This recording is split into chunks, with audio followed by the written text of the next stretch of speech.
Hi hello friends, இன்னைக்கு நம்ம இந்த வீடியோவில் நம்ம கார்த்திக் நாராயண் டைரக்ஷனில் நம்ம அதர்வா அடுத்து நம்ம சரத்குமார் நடிச்சு ரீசெண்டாக தேட்டரில் ரிலீஸ் ஆன நிறங்கள் 3 படத்துடைய அப்டேட்டை பற்றி தான் பார்க்க போகிறோம். துருவங்கள் 16 படத்துக்கு அப்புறமா நம்ம கார்த்திக் நாராயண் அவருடைய டைரக்ஷனில் ரிலீஸ் ஆகக்கூடிய இந்த ஒரு படத்துக்கு ஒரு மிகப்பெரிய ஒரு எதிர்பார்ப்பு இருந்துச்சு. இதில் குறிப்பாக இந்த படத்துக்கு முன்னாடி நரகாசுரன் படத்தை வந்து டைரக்ட் பண்ணியிருந்தாரு. ஆனால் அந்த படம் ரிலீஸ் ஆகாமல் இன்னும் கடப்பிலே கிடக்கு.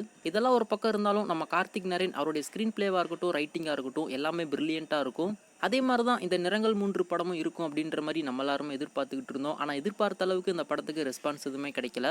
இந்த படத்துடைய ஸ்டோரியை பொறுத்த வரைக்கும் ஒரு 3 பேர் லைஃப்பில் நடக்கக்கூடிய ஒரு கதையை தான் ஹைப்பர் லிங்க் த்ரில்லர் படமாக எடுக்கணும் அப்படின்ற மாதிரி ட்ரை பண்ணியிருக்காங்க. மற்றபடி இந்த படத்தில் பெருசாக சொல்லிக்கிறதுக்கு ஒன்றுமே இருக்காது. ஒரு டீசென்ட் வாட்ச் தான். அப்படி யாருனாச்சும் இந்த படத்தை பார்த்துருந்தா உங்களுக்கு இந்த படம் எப்படி இருந்துச்சு அப்படின்றத கீழே மறக்காம கமெண்ட் பண்ணுங்க. இப்போ இந்த நிறங்கள் 3 எப்போ ஓடிடியில் ப்ரீமியர் ஆகும் அப்படின்னு சொல்லிட்டு ஒரு சில பேர் வந்து வெயிட் பண்ணிக்கிட்டு இருப்பீங்க. இந்தியாவை பொறுத்த வரைக்கும் இன்னமும் இந்த படத்துடைய டிஜிட்டல் ரைட்ஸை சேல் பண்ணாமலே வச்சிருக்காங்க.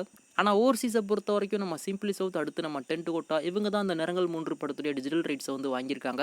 தேட்டரில் ரிலீஸ் ஆகிட்டு ஒரு 4 வாரம் கழிச்சு ஓடிடியில் ப்ரீமியர் பண்ணுற மாதிரி இந்த நிறங்கள் 3 படத்துடைய டிஜிட்டல் ரைட்ஸை நம்ம சிம்பிளி சவுத் அடுத்து டென்ட் கோட்டா ஓடிடியுமே வாங்கியிருக்காங்க. கூடிய சீக்கிரம் அந்த படத்தை டிஜிட்டலாக ஓடிடியில் ப்ரீமியர் பண்ணிடுவாங்க. அவங்க ப்ரீமியர் பண்ணும்போது பண்ணட்டும். இருந்தாலும் நம்ம எப்பவுமே பேசிக்கிட்டு இருக்கிற அந்த ஒரு ஓடிடியில் இந்த நிறங்கள் 3 படத்தை சர்ப்ரைஸாக இப்போ ப்ரீமியர் பண்ணி முடிச்சிட்டாங்க. இப்போ இந்த படம் அந்த ஒரு ஓடிடியில் அவைலபிளாக இருக்குது. நீங்கள் யாருனாச்சும் இந்த படத்தை வந்து பார்க்கலாம், இல்லை உங்களுக்கு யாருக்காச்சும் இந்த படத்தை வந்து பார்க்கணும் அப்படின்ற ஒரு ஐடியா இருந்துச்சுன்னா அந்த ஒரு ஓடிடியில் இப்போ இந்த நிறங்கள் 3 படத்தை போய் பார்த்து பயங்கரமாக என்ஜாய் பண்ணுங்கள்.